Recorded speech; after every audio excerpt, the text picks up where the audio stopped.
Hello, my Star Wars family. What's up? It's Robbie here with Star Wars HQ, and Jason Ward from MakingStarWars.net has had a chance to see the brand new AT-ATs dubbed Guerrilla Walkers, and also known as Heavy Assault Walkers from Star Wars The Last Jedi. Now, of course, there might be minor spoilers ahead, but they only describe the look of the new AT-ATs themselves, but you have been warned. And let's dive into this right now. So yes, it looks like we'll be getting new AT-AT walkers and a brand new AT-AT scene somewhere in The Last Jedi, or multiple AT-AT scenes. And here's some concept art from MakingStarWars.net showing off the brand new AT-AT. And interestingly, these are not going to be the same AT-AT walkers that we saw on the parade grounds in Force Awakens. Now, you may remember those were a cross between the Clone Wars era AT-TEs and original trilogy AT-ATs. A lot of us compared them to turtle walkers, at least that's what me and Ryan called them. Well, the new walkers are being called Guerrilla Walkers because they appear to walk on large gorilla-like arms. Now, this is an informal name and will apparently not be the actual name of them, of course, because this is the behind-the-scenes name, I guess. Expect something more like Heavy Assault Walkers to be what sticks as their official name.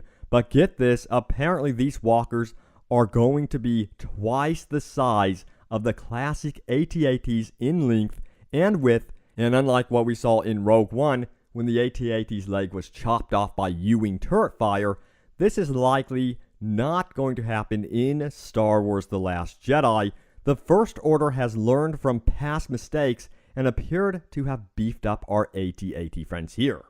Also, Jason Ward noted it appears the walkers move with speed compared to previous lumbering AT-ATs, and from what the last line in the article reads from MakingStarWars.net, it's very likely we will see these appear in trailers in a big way because there's a lot of them in action in the movie, so it sounds like this one is going to be all-out war.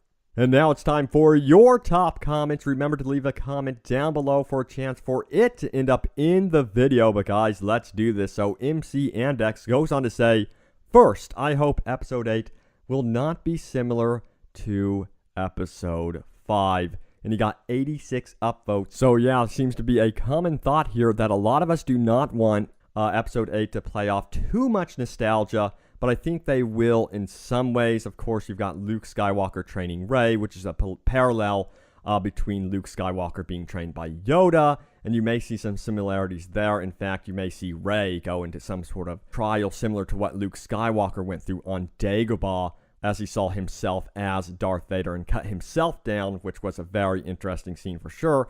But I do think they are going to definitely do some new things. You know, I'm very excited to see this brand new city. We're going to some brand new locations. They've been filming in Mexico for some reason, and Mexico has these amazing caves with crystals, which almost look like kyber crystals, so that would be a cool scene to see. But yeah, I expect old and new to merge in Episode 8. I just hope that they don't play too much off the nostalgia, so I do agree with you guys. But moving on, Joshua Baston goes on to say, no, we want Jedi to stay.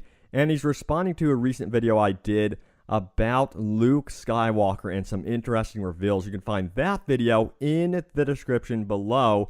But it sounds like the Jedi are going to evolve into something new through Rey. Now, I think it's just to get us all to talk about it. I'm not too sure if they're going to carry the Jedi name, but I think things are going to stay pretty similar. You might see some new rules and beliefs thrown in there, though, and you may see the Jedi Order change in that way, which would be interesting to see because apparently the Jedi Order has a deep, dark secret that Luke discovers in Episode 8. Curious to see what happens with that one. And John Trimble goes on to say, it would be cool if the secret that Luke discovered was the Sith Shrine under the Jedi Temple on Coruscant. It would also be nice if the shrine did not just cloud the Jedi's vision, but also planted Sith ideology in some of the Jedi's minds, such as Count Dooku and Anakin Skywalker. That's an interesting one. Now, if you don't know about the Sith Shrine, it's under the Jedi Temple, and there was going to be a whole scene with Ahsoka and the Sith Shrine. But yeah, the Jedi apparently built over it, and Thrawn believes that it still has influence, but it would be so cool to see this kind of story arc make its way into Episode 8, and maybe they could explore it in other ways through the animated TV series. I think that'd make a very cool scene. But guys, thanks so much for watching. Leave your comments down below. They may end up in the video. And thanks for all of your support. We just hit 500,000 subscribers. That's 500,000. Me and Ryan are extremely thankful. Thank you guys so much for sticking with us through the years. Stay tuned for the Star Wars The Last Jedi trailer, of course, which should be dropping April 13th through the 16th. And of course, we'll be getting a Battlefront 2 trailer, I would imagine. And then Star Wars Rebels Season 4 will be there. So come back to us April 13th through the 16th. Subscribe for more. Turn on notifications to receive videos like this one in your email. Thanks, guys. I will see you later, and may the Force be with you always.